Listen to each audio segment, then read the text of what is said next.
Good morning everyone. Study with प्रेक्षक channel में आपका स्वागत है। आज हम पढ़ेंगे अध्याय 14 क्लास 8 विद्युत धारा के रासायनिक प्रभाव।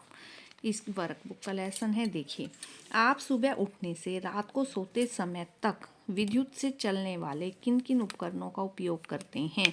आप जिन जिन का उपयोग करते हैं उनको लिखिए। जो लाइट से चलते हैं, आपके इलेक्ट्रिसिटी से चलते हैं।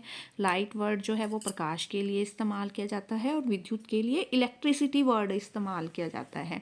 लेकिन हम कहते हैं लाइट चली गई, लाइट आ गई, लेकिन नहीं, वो लाइट नहीं है, वो है इलेक्ट्रिसिटी। जो चली गई वो भी इलेक्ट्रिसिटी, जो आ गई वो भी इलेक्ट्रिसिटी। तो आप सुबह से रात तक उठने के लिए रात को सोते समय तक विद्युत से चलने वाले किन किन उपकरणों का प्रयोग करते हैं। टीवी का सबसे ज़्यादा, फ्रिज, एसी, पंखा, bulb, heater, geyser, computer, microwave, tubelight, ये सारी चीज़ें जो हैं आपकी इलेक्ट्रिसिटी से चलती हैं, विद्युत से चलती हैं। इन उपकरणों के अलावा कहाँ कहाँ विद्युत का उपयोग होता है। फैक्ट्री और कारखानों में होता है। बैटरी चार्ज करने के लिए भी होता है विद्युत का उपयोग। कुछ ऐसी चीज़ों के नाम सोचकर लिखने हैं जिनमें से विद्युत प्रवाहित होती है। तांबा, एल्युमिनियम, लोहा, मानव शरीर, सोना, मतलब जो सभी धातुएं हैं उसमें से विद्युत धारा प्रवाहित हो सकती है। ये सारी क्या हैं, धातुएं हैं। और भी जितनी धातुएं हैं सब में से विद्युत धारा प्रवाहित हो सकती है। अब कुछ ऐसी चीज़ों के नाम लिखते हैं जिनमें से विद्युत धारा प्रवाहित नहीं होती। रबड़, प्लास्टिक, लकड़ी और कांच ऐसी वस्तुएं हैं जिनमें से विद्युत धारा प्रवाहित नहीं होती। जिन चीज़ों में से विद्युत प्रवाहित होती है और जिन चीज़ों में से विद्युत प्रवाहित नहीं होती, उनमें आपको क्या फ़र्क नज़र आया। अभी मैंने पिछले क्वेश्चन में बताया है, जिनमें से विद्युत प्रवाहित होती है वो धातुएं हैं, जिनमें से विद्युत प्रवाहित नहीं होती वो धातुएं नहीं हैं।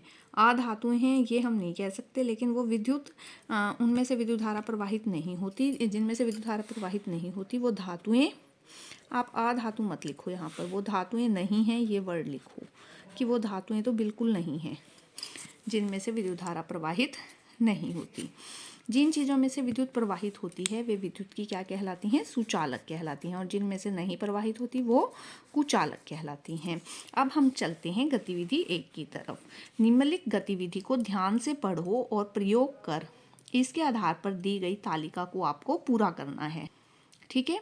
आवश्यक सामग्री आपको क्या चाहिए। टॉर्च के बड़े सेल, टॉर्च का बल्ब, बालों को बांधने वाला रबड़, साइकिल के पुराने टायर, ट्यूब को काटकर भी रबड़ के छल्ले बना सकते हैं, तार के टुकड़े। यह करें, तार के एक टुकड़े को सेल के टोपी वाले भाग पर लगाएं। ठीक है, ये जिसके ऊपर छोटी सी टोपी होती है, और सेल के दूसरे वाले भाग पर दूसरा टुकड़ा लगाकर दोनों को रबड़ के छल्ले से अच्छी तरह से कस लें। अब दोनों तारों के खुले सिरे में से एक पर टॉर्च का बल्ब धातु वाला हिस्से से अच्छी तरह कस दें।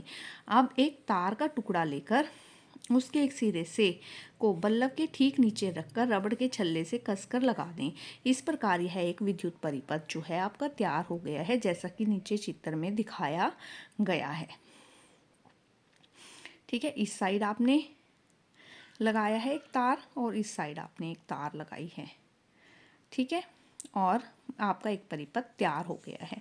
अब आगे चलते हैं कि क्या करना। तार के दोनों खाली सिरों को किसी लोहे की कील अथवा ओल पिन से छूकर देखना है क्या हुआ। जो बल्ब है वो दीप्तिमान हो गया। बल्ब जो है वो दीप्तिमान हो गया। बताओ इसका क्या कारण है। क्योंकि लोहे की कील जो है वो विद्युत की सुचालक है, सुचालक है।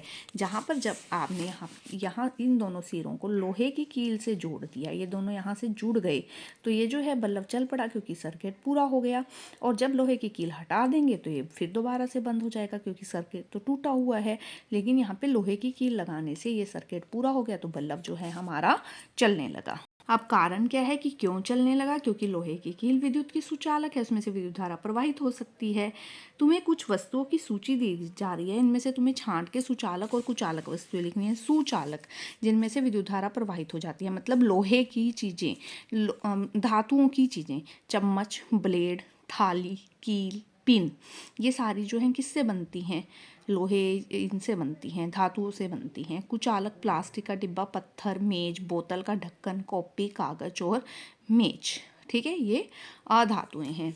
ऐसा ही प्रयोग नीचे दिए गए कुछ द्रवों के साथ भी तुम्हें करके देखना है कि कौन से सुचालक हैं और कौन से कुचालक हैं। सुचालक कौन से होते हैं? नमक का पानी, नींबू की शिकंजी, नमक का पानी, ठीक है, ये सारे क्या हैं? सुचालक हैं। और कुचालक कौन सा होता है? आसुत जल। तुमने देखा होगा जब हम कोई दवाई घोलते हैं तो उसके साथ, छोटे बच्चों की, मेनली छोटे बच्चों की, जब हम दवाई घोलते हैं तो उसके साथ एक अलग से पानी आता है, वो आसुत जल है, ठीक है ना। वो दवा की दुकान से हमें मिल जाता है, या बरसात का पानी हम इकट्ठा कर सकते हैं।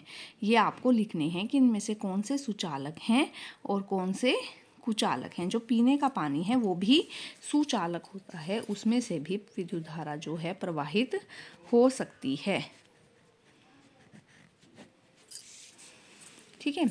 यदि आसुत जल को विद्युत का सुचालक बनाना हो तो तुम उसमें क्या करोगे? उसमें कोई भी मिनरल नहीं होता, ठीक है। तो अगर उसे सुचालक बनाना हो तो उसमें अगर हम एक चुटकी साधारण नमक भी डाल देंगे तो वो विद्युत का सुचालक बन जाएगा। जो कुचालक है आसुत जल, अगर उसमें एक चुटकी नमक, मतलब थोड़ा सा भी हम जो है रसायन मिला दें तो वह कुछ सुचालक बन जाएगा। अब ऊपर दिए गए प्रयोगों के आधार पर बताओ तुम वायु को किस श्रेणी में रखोगे? वायु को हम कुचालक की श्रेणी में रखेंगे।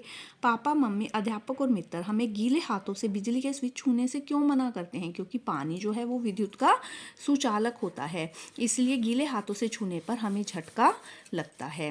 बिजली के काम करते समय दस्ताने या पैरों में रबड़ की चप्पलें क्यों पहनी जाती हैं? क्योंकि दस्ताने या रबड़ की चप्पल विद्युत की कुचालक होती है, उसमें से विद्युत धारा प्रवाहित नहीं हो सकती और करंट नहीं लगता। अब आगे बात सुनिए। आवेशों के प्रवाह को विद्युत धारा कहते हैं। आवेश मतलब इलेक्ट्रॉन, ठीक है। इलेक्ट्रॉनों के प्रवाह को हम विद्युत धारा कहते हैं। आवेश धन आवेश और ऋण आवेश दो प्रकार के होते हैं, ये एक दूसरे की तरफ आकर्षित होते हैं। अब आगे चलिए। अपनी पाठ्य पुस्तक का क्रियाकलाप 14.7 ध्यानपूर्वक पढ़ो और निम्न प्रश्नों के उत्तर दो। कॉपर सल्फेट के घोल में कुछ बूंदें तनु सल्फ्यूरिक अम्ल की क्यों डाली गई? क्यों डाली गई तनु सल्फ्यूरिक अम्ल? उसको और अधिक चालक बनाने के लिए या सुचालक बनाने के लिए, मतलब चालक तो वो पहले से ही था, उसमें और अधिक चालक बनाने के लिए तनु सल्फ्यूरिक अम्ल डाला गया। किस इलेक्ट्रोड पर तांबे की तार चढ़ी? ऋणात्मक सिरे से जुड़े इलेक्ट्रोड पर, जिस पे ऋणात्मक सिरा था उस पे चढ़ेगी।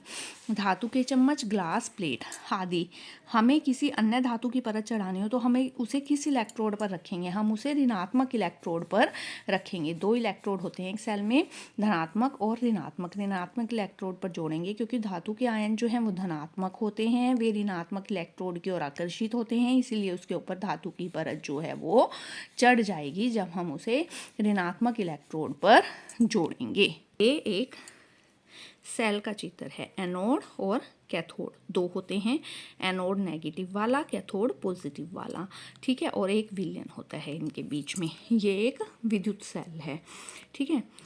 यदि तांबे के स्थान पर हमें चांदी की परत चढ़ानी हो, अब तांबा और चांदी दोनों धातुएं हैं, लेकिन तांबा जो है वो ज़्यादा सुचालक है और चांदी थोड़ी कम है, तो हम क्या करेंगे? चांदी की प्लेट को धनात्मक सिरे पर जोड़ेंगे, विलयन सिल्वर नाइट्रेट का लेंगे और ऋणात्मक सिरे पर तांबे की प्लेट जोड़ेंगे। ऋणात्मक सिरे पर तांबे की प्लेट, सिल्वर नाइट्रेट का विलयन और चांदी की प्लेट जो है वो धनात्मक सिरे पर जोड़ेंगे। दैनिक जीवन में काम आने वाली उन सभी वस्तुओं की सूची बनाओ जो जिनका विद्युत लेपन हुआ है। कार के कुछ भाग होता है ना, उनके ऊपर विद्युत धारा चढ़ी होती है। स्नान गृह की टूंटी, गैस बर्नर, साइकिल का हैंडल, ये आपने बहुत बार देखा होगा, साइकिल के हैंडल को जंग नहीं लगती क्योंकि उसके ऊपर विद्युत लेपन हुआ है। पहियों के रिम, इन पर किसकी परत चढ़ी होती है? क्रोमियम की। सस्ती धातुओं पर सोने और चांदी की परत चढ़ा दी जाती है। आपको लगता है कि आर्टिफिशियल गहने मिलते हैं, वो बिल्कुल सोने जैसे दिखाई देते हैं क्योंकि उनके ऊपर सोने या चांदी की परत चढ़ी होती है। लोहे के डिब्बों के ऊपर टीन का विद्युत लेपन किया जाता है। इनमें से आपको सही और गलत का चयन करना है और फिर उसे सही करके लिखना है। आसुत जल में अगर शक्कर मिला दें तो विलयन विद्युत का चालक हो जाएगा, सही है। पानी के विद्युत अपघटन के दौरान एनोड पर हाइड्रोजन मुक्त होती है, नहीं, कैथोड पर।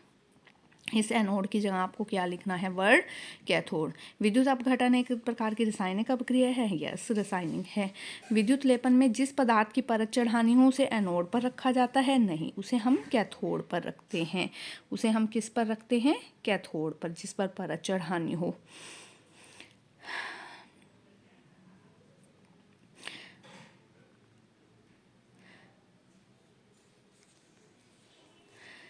किसी चालक द्रव में विद्युत धारा प्रवाहित होने पर रासायनिक अभिक्रियाएं होती हैं, इसे विद्युत धारा का ऊष्मीय प्रभाव कहा जाता है? नहीं, रासायनिक अभिक्रिया हो रही है ना, तो इसे क्या कहेंगे? रासायनिक प्रभाव।